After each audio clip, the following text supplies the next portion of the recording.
Hello friends, जय Hind and guys. आज का जो हमारा लेक्चर है वो बहुत ही ज़्यादा इम्पोर्टेंट है। मीन्स आपका इसका इम्पोर्टेंस को मैं एक ही वर्ड में बोलूँगा कि आज का जो टॉपिक है वो एटॉमिक स्ट्रक्चर का हार्ट है। कहा जाता है कि अगर आपने इस टॉपिक को बहुत अच्छे से नहीं समझा और इस कॉन्सेप्ट को बहुत अच्छे से नहीं समझा तो समझो आपका केमिस्ट्री पढ़ना या साइंस पढ़ना बेकार है। क्लियर है? क्योंकि ये जो टॉपिक है, ये टॉपिक का जो कॉन्सेप्ट है वो आज भी वैलिड है। क्लियर है? या मैं जब तक ये वीडियो बना रहा हूँ तब तक वैलिड है। हो सकता है आप में से कल कोई बच्चा आगे जाकर कुछ और रिसर्च कर जाए, कुछ और इन्वेंशन करके इस एटॉमिक स्ट्रक्चर का जो कॉन्सेप्ट है उसको आप बदल दें। तो क्या है ना कि हम लोगों ने जब इस एटॉमिक स्ट्रक्चर जो चैप्टर स्टार्ट किया था, जो क्लास 11th का है, हम लोगों ने स्टार्ट किया था लेक्चर 1 से एंड टुडे इज लेक्चर 23। तो आप समझ सकते हैं कि हम लोगों ने यहाँ तक पहुँचने के लिए कितना लंबा जर्नी तय किया है। तो चलो, बहुत बहुत important and heart of the atomic structure को आज हम लोग स्टडी करने जा रहे हैं। क्लियर है? तो टॉपिक क्या है, तो चलो लेट्स सी। हम लोग बहुत डिटेल में बातें करेंगे और कहा जाता है कि गाइस कल के दिन आप इंजीनियर बनोगे, आप डॉक्टर बनोगे या तो आप साइंटिस्ट बनोगे। क्लियर है? तो आप अगर ये सोच रहे हो कि मैं बस ऐसे ही अचानक कोई भैरव बाबा आएंगे और आपको हेल्प कर देंगे, ऐसा कुछ नहीं होता है। क्लियर है? आपको तो पढ़ाई करनी पड़ेगी। अगर आप सोच रहे हो कि बिना पढ़े लॉलीपॉप तो आपको मिलेगा नहीं। तो आई थिंक ये सारे कॉन्सेप्ट क्लियर हो। तो चलो हम लोग स्टार्ट करते हैं। बहुत ही important topic, that is the quantum mechanical model of atom. डरे? क्या होता है ना, बहुत सारे बच्चे हैं, हम भी थे आपके जैसे, तो हम भी वैसा ही थे। तो ये जैसे ये नेम सुनते हैं बहुत सारे बच्चे डर जाते हैं, या जो केमिस्ट्री जो केमिस्ट्री जो सब्जेक्ट है उसमें उनका इंटरेस्ट कम हो चला जाता है, क्योंकि उनको ये टॉपिक या ये जो कॉन्सेप्ट है या तो उनको उतने अच्छे से बताया नहीं जाता है या वो समझ नहीं पाते हैं, क्योंकि उसका जो पीछे का कॉन्सेप्ट है वो या तो उसके बारे में उन्होंने पढ़ा नहीं है या फर्स्ट टाइम वो इनकाउंटर हो रहा है। क्लियर है? तो ये मेरा बिलीव है और मैं कॉन्फिडेंस के साथ कह सकता हूँ कि आज का जो हमारा लेक्चर है उस लेक्चर को देखने के बाद ये जो टॉपिक है, जिस टॉपिक का नेम सुनते ही आप डर रहे हैं, वो आपको हलवा लगने लगेगा। ये मैं तो गारंटी दे सकता हूँ। क्लियर है? तो चलो देखते हैं at the end of the lecture कि क्या होता है। तो चलो हम लोग स्टार्ट करते हैं। Heart of the atomic structure, that is the quantum mechanical model of atom. Clear है? तो गाइज ये एटॉमिक स्ट्रक्चर का लेक्चर 23 है। तो जिन बच्चों ने अभी तक जो हमारा प्रीवियस लेक्चर नहीं देखा है, तो हो सकता है बहुत सारे बच्चों को ये वो आता हो। तो अगर आपको बहुत अच्छा कॉन्सेप्ट चाहिए तो आप प्लीज़ उस वीडियो को देखें और उस तरह से आप अपने लाइफ में सक्सेस करें। क्लियर है? तो अब चलो हम लोग देखते हैं quantum mechanical model of atom. इसे हम और क्या बोलते हैं, हम इसे एक दूसरे नेम से भी जानते हैं, वेव मैकेनिकल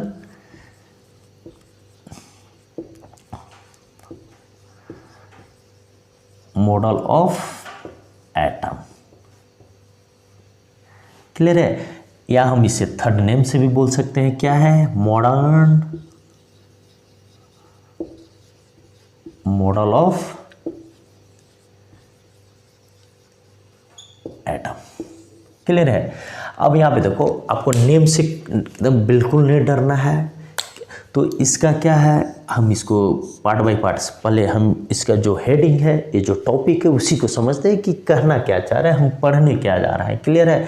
क्वांटम मीन्स क्या होता है? क्वांटम मीन्स होता है माइक्रोस्कोपिक पार्टिकल या ऑब्जेक्ट।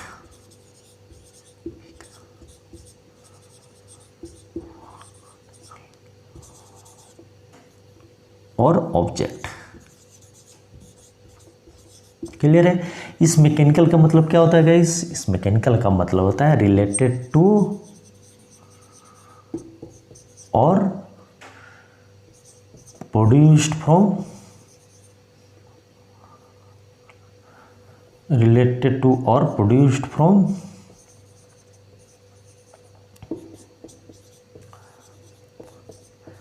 Physical forces. क्लियर है। मीन्स भाई कहना क्या चाहते हो, यही सिंपल सी बात है, इतना सारा लिखने की क्या जरूरत है। मीन्स हम इसमें जो फिजिक्स को कवर कर रहे हैं। तो बेसिकली गाइस देखा जाए तो जो एटॉमिक स्ट्रक्चर है तो एक केमिस्ट्री के अंतर्गत, बट इसमें जो 70% अभी तक हम लोगों ने जो पढ़ा है वो क्या है? वो है फिजिक्स है। क्लियर है। वो सारे थ्योरी, सारे लॉ किसके हम लोगों ने अप्लाई करके अभी तक पढ़ा है? हम लोगों ने अप्लाई करके पढ़ा है फिजिक्स का लॉ। क्लियर है ना। तो ये हो गया। तो आई थिंक तो अब इससे आपको कॉन्सेप्ट क्लियर हुआ कि जो माइक्रोस्कोपिक ऑब्जेक्ट है, अब यहाँ पे चूंकि केमिस्ट्री पढ़ रहे हैं, क्लियर है। माइक्रोस्कोपिक पार्टिकल किसे बोलते हैं? तो आप इतना समझ लो कि जो जिसका साइज लेस देन कितना होता है? 10⁻⁻⁶ मीटर। क्लियर है ना। तो जब हम केमिस्ट्री पढ़ रहे हैं तो केमिस्ट्री के सेंस में जो माइक्रोस्कोपिक जो ऑब्जेक्ट है वो क्या होते हैं? तो हम यहाँ पे क्या पढ़ रहे हैं? केमिस्ट्री तो क्या है? सब एटॉमिक पार्टिकल। क्लियर है। Just like electrons, proton etcetera. तो आई थिंक ये टॉपिक आपको क्लियर होगा कि इस टॉपिक में हम करने क्या जा रहे हैं। और गाइस हम लोगों ने क्या पढ़ रहा है? तो गाइस हम क्या पढ़ रहे हैं? हम पढ़ रहे हैं एटॉमिक स्ट्रक्चर। ये है एक एटम है जो कि स्फेरिकल है। क्लियर है।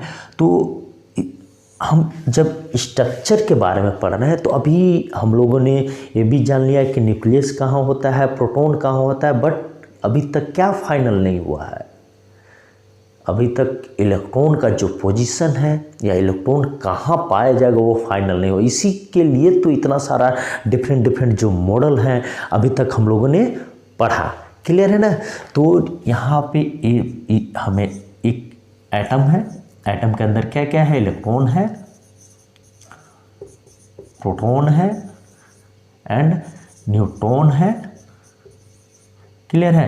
ये दोनों के बारे में तो हमें पढ़ा क्या है कि ये कहाँ पे है? सेंटर पे है। लेकिन जो इलेक्ट्रॉन है, इलेक्ट्रॉन का जो सिचुएशन है, इलेक्ट्रॉन का जो पोजीशन है, या इलेक्ट्रॉन अगर एग्जिस्ट कर रहा है एक एटम के अंदर तो कैसे कर रहा है?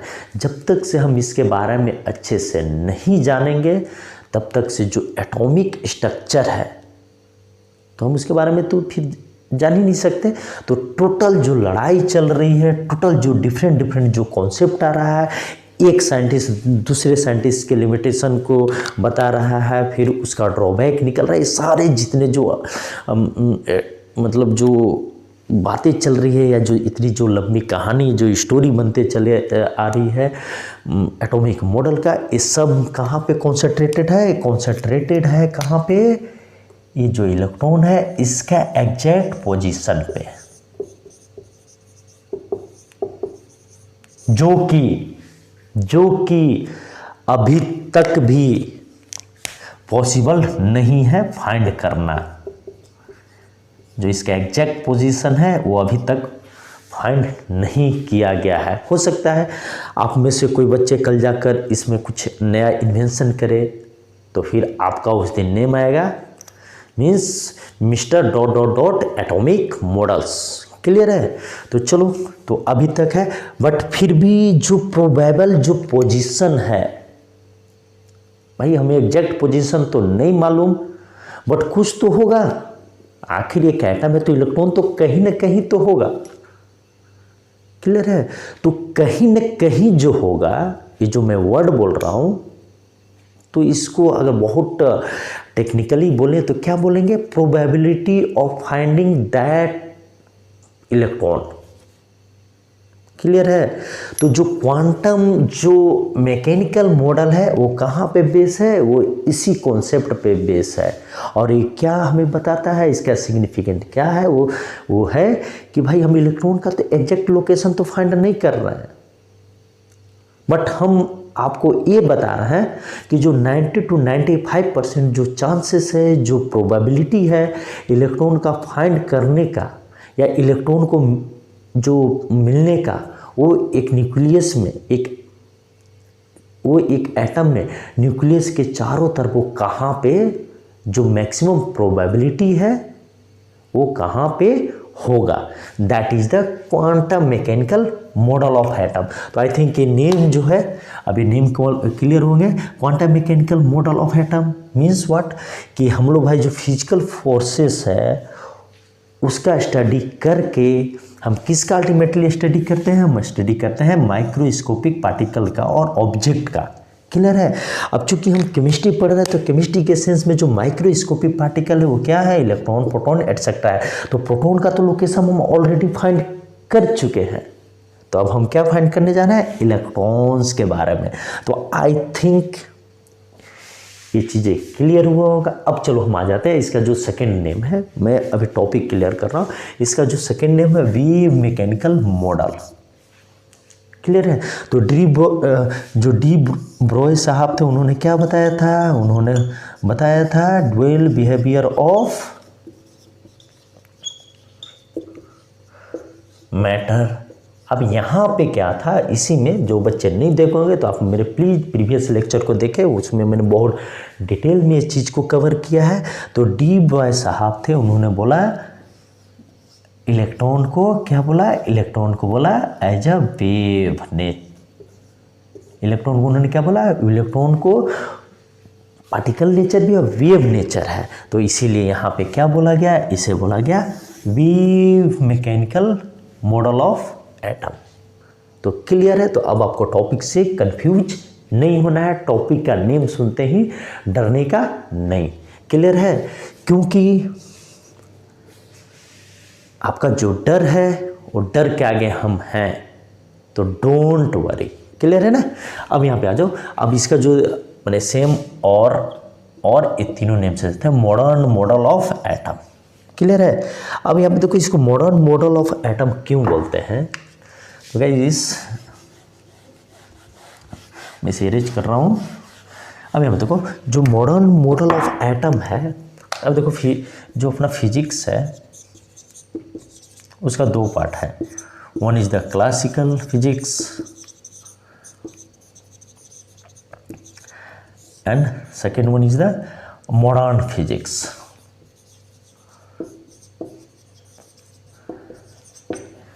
क्लियर है। अब ये जो क्लासिकल फिजिक्स है गाइस, इसमें क्या थे, इसमें न्यूटन साहब आए, आइंस्टीन साहब आए, इन्होंने क्या किया, इन्होंने किया माइक्रोस्कोपिक पार्टिकल पे जो फोर्स एक्टिंग कर रहा है तो उसके बारे में बताया। क्लियर है।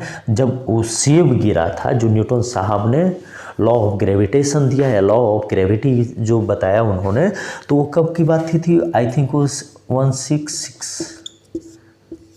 क्लियर, इस समय की बातें थी। क्लियर है ना। तो उस समय जो सेब था वो क्या था, एक लार्ज पार्टिकल था। तो 20वीं सेंचुरी से पहले जो फिजिक्स का जितने भी जो लॉ थे या जितने भी जो मैंने थ्योरी थे वो कहाँ पे अप्लाई होते थे, लार्ज पार्टिकल पे अप्लाई होते थे, जिससे हम क्या बोलते थे, क्लासिकल फिजिक्स।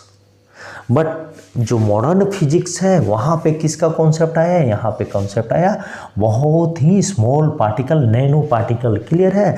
मीन्स जिसका जो साइज हो सकता है 10⁻⁻6 मीटर से कम होगा। क्लियर है ना।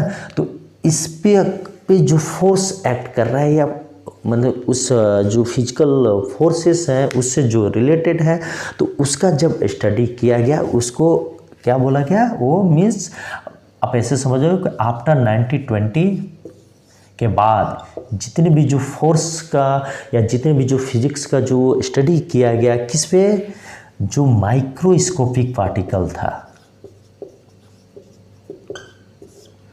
क्लियर है। तो उसे हम क्या बोलते हैं, उसे हम बोलते हैं मॉडर्न फिजिक्स। तो इसीलिए मॉडर्न फिजिक्स का जो लॉज है, जो थ्योरी है, जो अप्लाई किया गया किस पे, माइक्रोस्कोपिक पार्टिकल से, तो उससे जो निकल कर जो मॉडल आया है उसे हम क्या बोलेंगे, उसे हम बोलेंगे मॉडर्न मॉडल ऑफ एटम। तो आई थिंक ये जो टॉपिक जिससे आप डर रहे थे, अब आपको आपका सारा डर खत्म हो चुका होगा। क्लियर है। तो चलो अब हम इसका जो मेन पार्ट है, आई थिंक ये सारे बैकग्राउंड आपको क्लियर हुए होंगे। तो चलो हम इसका मेन पार्ट को देखते हैं।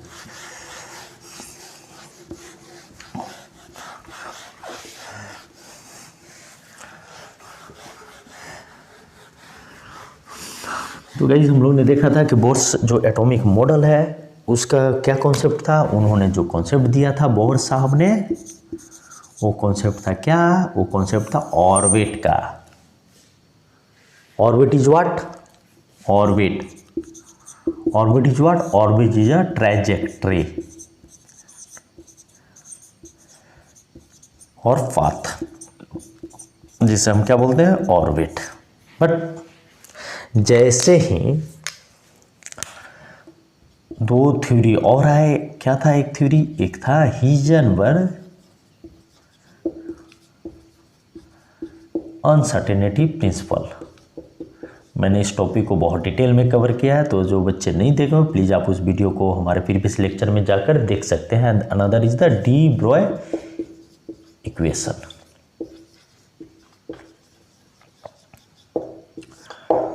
क्लियर है। तो इसी को, ये जो दोनों कॉन्सेप्ट था, ये दोनों कॉन्सेप्ट को लेकर कौन है, इन्होंने डी ब्रॉय साहब ने कब दिया था, 1924 में। क्लियर है। तो ये दोनों कॉन्सेप्ट को लेकर कौन सा, एरविन श्रोडिंगर साहब। क्लियर है। That is the name of scientist. साहब मैं बोल रहा हूँ बिकॉज वो हमारे एंसेस्टर हैं। क्लियर है ना। तो मैं उन्हें रिस्पेक्ट दे रहा हूँ। ठीक है। तो साहब आप मत लिख लेना, ठीक है ना। तो कौन है, एरविन श्रोडिंगर साहब। क्लियर है। कब, 1927 में। अब यहीं से जो quantum mechanical model of atom है वो किसका श्रेय जाता है, श्रेय जाता है श्रोडिंगर साहब को। क्लियर है। तो इन्होंने क्या कॉन्सेप्ट यूज किया, इन्होंने कॉन्सेप्ट यूज किया, अभी तक जब डी ब्रॉय इक्वेशन या डी ब्रॉय जो हाइपोथेसिस था या ड्यूअल बिहेवियर ऑफ जो मैटर था, उससे पहले जो इलेक्ट्रॉन था उसे सिर्फ पार्टिकल माना गया था। बट डी ब्रॉय इक्वेशन के बाद ये कंफर्म हो चुका था कि भाई जो इलेक्ट्रॉन है उसके पास एक और नेचर है। क्या नेचर है, वेव नेचर है। अब इसी को श्रोडिंगर साहब ने क्या बोला, उन्होंने क्या कंसीडर किया, उन्होंने कंसीडर किया, consider electron as a 3 dimensional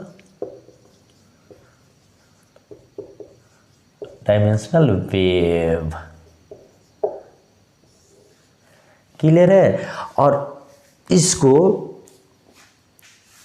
जो, तो इसको उन्होंने 3 डायमेंशनल वेव कंसिडर किया। क्लियर है। तो अभी तक क्या था कि फर्स्ट टाइम ऐसा था कि जो श्रोडिंगर साहब थे, इससे पहले लाइट वेव का इक्वेशन आ चुका था। We have already light wave equation, sound wave equation, but matter wave, electron wave means what, matter wave.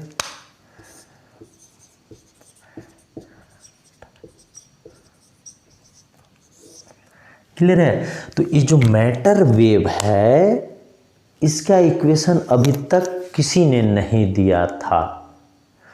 और जो श्रोडिंगर साहब थे उन्होंने इसका इक्वेशन बताया, और इस इक्वेशन का जो सॉल्यूशन था वही जो सॉल्यूशन था वो सॉल्यूशन आज भी है, जिसे हम क्या बोलते हैं, डिफरेंट डिफरेंट क्वांटम नंबर पर बोलते हैं। तो वो जो सॉल्यूशन है, जो इलेक्ट्रॉन का जो पोजीशन है, जो स्टेट है एक एटम के अंदर, उसको बताता है। क्लियर है ना। तो इसके लिए इन्होंने सब बहुत फेमस जो इक्वेशन दिया, जो मैथमेटिकली जिसको इन्होंने इक्वेशन को रिप्रेजेंट किया, वो इक्वेशन क्या था,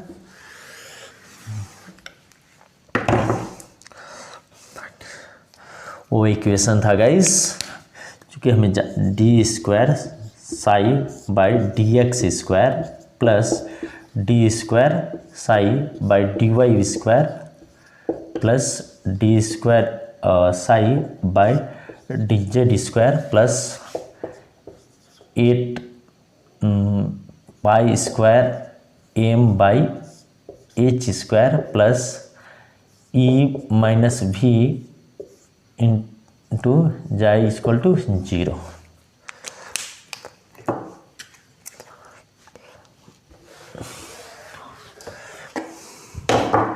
तो ये बहुत ही फेमस इक्वेशन था।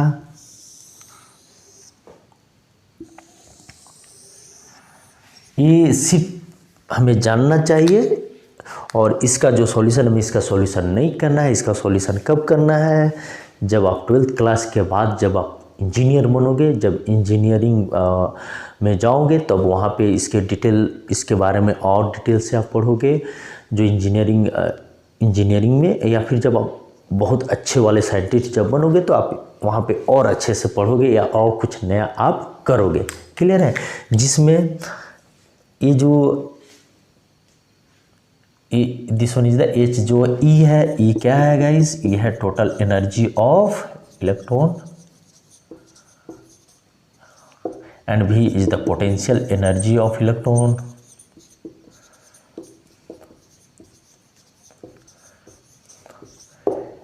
एंड साई क्या है, अब साई को क्या है, Sai is a wave function.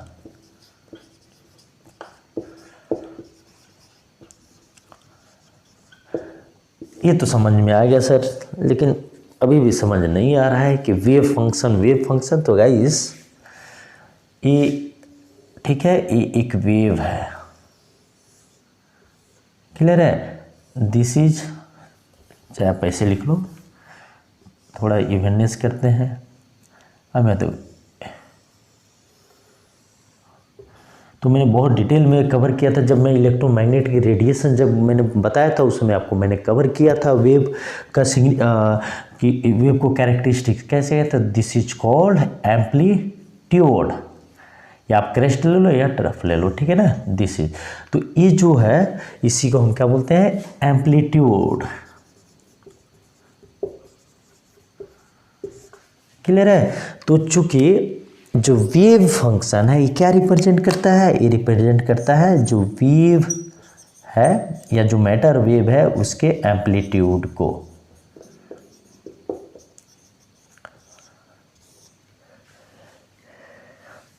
Clear है।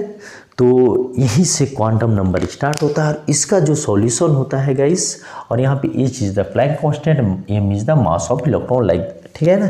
तो गाइस यहाँ पे अब इसी को हम लोग अगर इसको अगर ये साई है, साई को साई स्क्वायर कर दे, तो इसका मतलब क्या है, इंटेंसिटी ऑफ इलेक्ट्रॉन्स। समझ में आया, नहीं आया, तो इसे हमको समझना नहीं है। तो इसलिए यहाँ पे ज़्यादा जोर आप मत दो। क्लियर है ना। बट इसका जो कॉन्सेप्चुअल पार्ट है हम उसको अच्छे से डिटेल में अभी देखेंगे। हम लोग देखते हैं कि भाई आप इसे नोट डाउन भी कर सकते हैं, और नोट डाउन नहीं कर सकते तो आप इसे याद कर सकते हैं। यहाँ पे एक्स वाई जेड क्या है गाइस, एक्स वाई जेड क्या है, 3D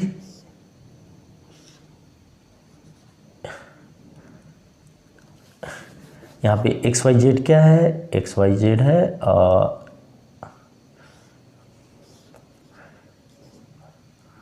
जो कार्टेशियन जो कार्टेशियन जो कंपोनेंट होते हैं वो है जो 3 डायमेंशनल स्पेस में। क्लियर है? तो अब यहाँ पे आप देखो, तो आई थिंक इसे आप नोट डाउन भी कर लो, और नहीं भी करोगे तो कोई बात नहीं, ठीक है ना। तो अब यहाँ पे देखो गाइस, हम लोगों ने देखा है कि भाई ये जो साई है जो श्रोडिंगर साहब का जो वेव इक्वेशन है, उसमें साई जो रिप्रेजेंट क्या करता है, साई रिप्रेजेंट करता है एम्पलीट्यूड। क्लियर है? अभी जो साई स्क्वायर है ये क्या रिप्रेजेंट करता है, this is just a representation. Clear है ना? अगर आप जब साइंटिस्ट बनोगे, क्लियर है, तो आप साई के जगह पे कुछ भी आप ऐसा नोटेशन दे देना, तो जो आने वाली जनरेशन है वो ये पढ़ेगी। तो इसीलिए इसमें दिमाग नहीं लगाने के भाई कि सर ऐसा क्यों। क्लियर है? तो अभी एक ऐसा नोटेशन दे देना, इन्होंने साई नाम दिया, आप दे देना, आप नाम दे दो चिलगोजर। क्लियर है? तो आज के 20 साल के बाद, 50 साल के बाद जब आप एक बहुत बड़े साइंटिस्ट बन जाओगे, तो आप जब ये नोटेशन दोगे तो हम लोग पढ़ेंगे, या आने वाली जनरेशन पढ़ेगी कि दिस इज द चिलगोजर स्क्वायर। तो इसमें दिमाग लगाने की नहीं है, ठीक है ना। तो चलो अब यहाँ पे देखो, इसको क्या है, ये है साई स्क्वायर। तो this is what, this is the intensity of electrons.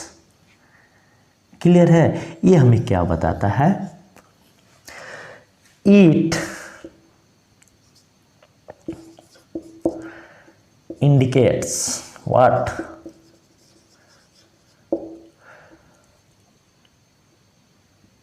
probable या probability of finding electrons maximum in different location in a region। Sir समझ नहीं आ रहा क्या बोल रहे हैं, कहना क्या चाहते हैं। क्लियर है? तो गाइस ये सब भूल जाओ, हम कहना आपसे यही चाहते हैं कि जो साई स्क्वायर है वो ये बताता है कि इलेक्ट्रॉन का जो प्रोबेबिलिटी है फाइंड करने का, वो किस रीजन में सबसे ज़्यादा होगा। क्लियर है? फॉर एग्जांपल अगर हम एक स्टूडेंट की बातें करें तो उसका फाइंड होने का सबसे ज़्यादा प्रोबेबिलिटी कहाँ है, या तो कोचिंग में होगा या फिर वो स्कूल में होगा। उसी सेंस में जो इसका जो प्रोबेबिलिटी है जो इलेक्ट्रॉन फाइंड करने का, क्लियर है, तो वो मैक्सिमम कहाँ है, maximum in the sense more than 90%, but not exact, क्योंकि हम एग्जैक्ट तो लोकेशन फाइंड ही नहीं कर सकते, बट हम प्रोबेबिलिटी बता सकते हैं। क्लियर है?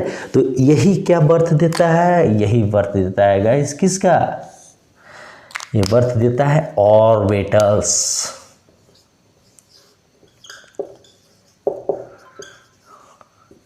क्लियर है? तो ऑर्बिटल्स क्या है,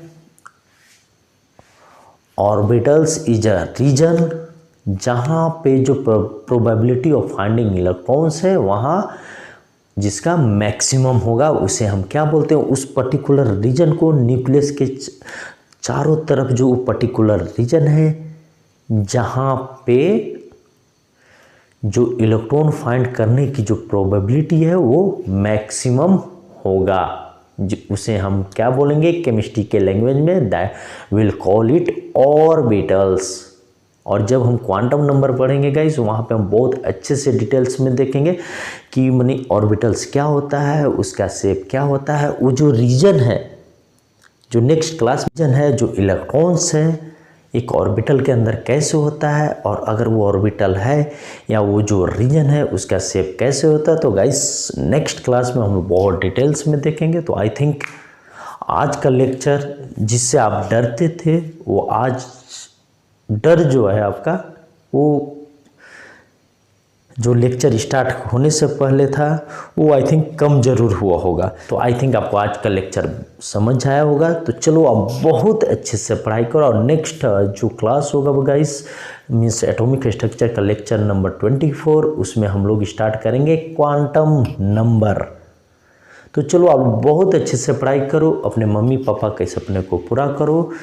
जय हिंद, जय भारत एंड बहुत बहुत थैंक यू।